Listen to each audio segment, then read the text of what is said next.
So it's the end of the first working week that the ultra-low emission zone has been enforced. And today we learnt that more ULEZ cameras have been vandalised. There have now been more than 500 reports of crimes relating to the cameras that pick up number plates of vehicles driving through the zone. Our transport correspondent Tom Edwards has been looking at this, the first week of the Cleaner Air scheme and its future. The vandalism of enforcement cameras continues. The Met says 510 have been stolen or damaged, like here in Bromley. That's increased by 170 in a fortnight. This is what people on the ULEZ border in Dartford thought. I don't blame them, I'll be quite honest with you. I really don't. I think it's stupid.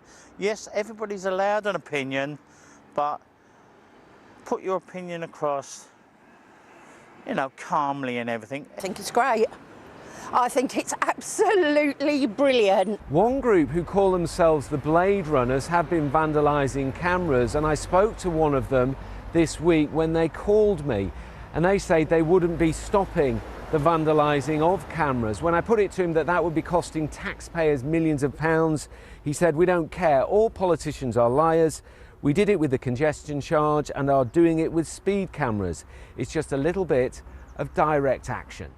TfL said vandalism on our network is unacceptable and all incidents are reported to the police.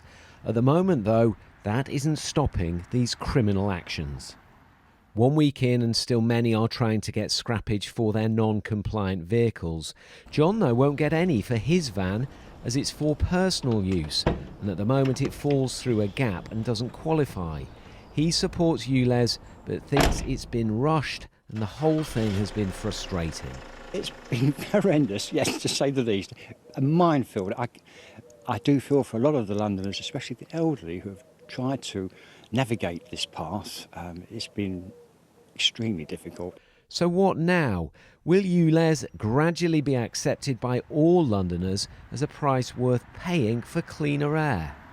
I think that we've got a big problem in terms of climate change. We need to put a whole measure of packages in, and this is just part of a much bigger picture. I've just found the whole thing a complete confusion. It was inevitable. It's just has to happen now.